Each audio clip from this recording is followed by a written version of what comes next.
ये पैगाम है ऊपर वाले का जो अपने साथ आंधी लेकर आ रहा है।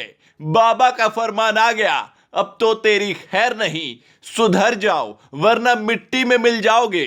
यूपी का एक अपराध जगत का वो अंग है जो बाबा को अपने ही बयानों में फंसाता है। अब ब्रजेश पाठक, केशव प्रसाद मौर्य, कुलदीप सिंह सेंगर, ब्रजेश सिंह और ब्रजेश भूषण सिंह, तुम सब का क्या होगा? उल्टी गिनती शुरू हो चुकी है। इंतजार कीजिए, कहीं ऐसा ना हो कि अचानक गाड़ी पलट जाए। योगी सरकार में 888 का बड़ा खुलासा।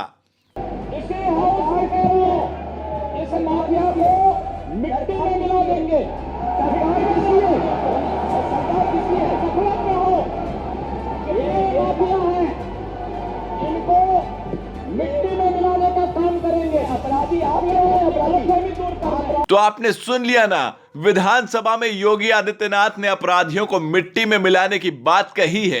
दरअसल यह मामला उस वक्त हुआ जब विधानसभा में पूर्व सीएम अखिलेश यादव ने प्रयागराज में दिन दिहाड़े गोली मारकर हत्या करने वाले मामले में सरकार से जवाब मांगा, तो योगी आदित्यनाथ आग बबूला हो गए और अपने ही नेताओं के खिलाफ अनाप शनाप बोलना शुरू कर दिया। मिट्टी में मिलाने की बात करते वक्त शायद वो भूल गए कि बीजेपी की सरकार ही अपराधियों के दम पर चल रही है। जी हां, आपको बता दें कि 2022 चुनाव में बीजेपी ने सबसे ज्यादा अपराधियों को टिकट दिया और तकरीबन एक यानी कि 888 विधायक ऐसे हैं जो इस समय विधानसभा में बीजेपी की तरफ से पहुंचे हैं, जिनके खिलाफ कई आपराधिक मामले हैं।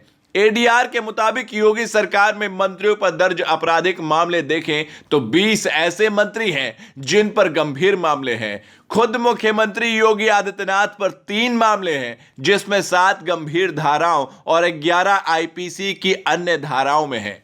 वहीं डिप्टी सीएम केशव प्रसाद मौर्य के ऊपर 11 मामले दर्ज हैं। इन मामलों में 15 संगीन धाराएं लगाई गई हैं और 38 आईपीसी की अन्य धाराओं में मामले दर्ज हैं। ऐसे में सवाल खड़ा होता है कि क्या अब योगी अपने आप को और केशव को भी मिट्टी में मिलाएंगे या फिर योगी बाबा का बुलडोजर सिर्फ विपक्षी नेताओं पर ही गरजेगा?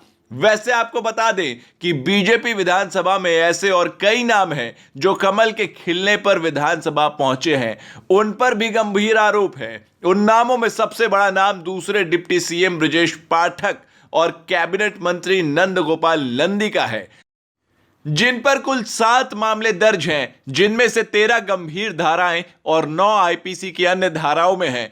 इनके अलावा कई केंद्रीय नेता हैं जिन पर गंभीर आरोप हैं, जिनमें से सबसे बड़ा नाम है ब्रजेश भूषण शरण, जिन्होंने एक टीवी चैनल पर खुद अपराध कबूला था। खैर, अब सोचने वाली बात तो यह है कि अगर सभी दागी को मिट्टी में योगी मिला देंगे तो यूपी में राज कैसे करेंगे? हालांकि आपको बता दें कि जीरो टॉलरेंस नीति पर ढिंढोरा पीटने वाले बाबा अक्सर ताव ताव में ये बोल जाते हैं, लेकिन जब कार्रवाई करने की बात सामने आती है तो सिर्फ विपक्ष के नेता ही उन्हें दिखाई देते हैं।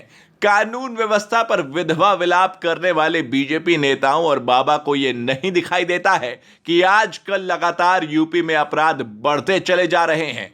प्रयागराज में दिन दहाड़े एक गवाह को मार दिया जाता है और फिर ऐसे ही एक घटना बुलंदशहर से भी सामने आती है। वहीं नोएडा में शक के आधार पर पुलिस ने एक युवक को कस्टडी में इतना मारा कि वो आत्महत्या कर लेता है।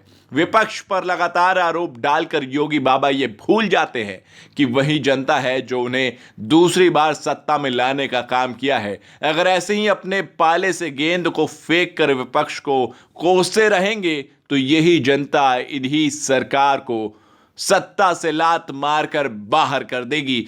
आने वाला वक्त बताएगा कि यूपी की जनता किसकी तरफ जा रही है, लेकिन जिस प्रकार से लगातार यूपी में घटना घटित हो रही है, उससे तो यह लगता है कि आने वाले चुनाव में बीजेपी को बुरा परिणाम झेलना पड़ सकता है।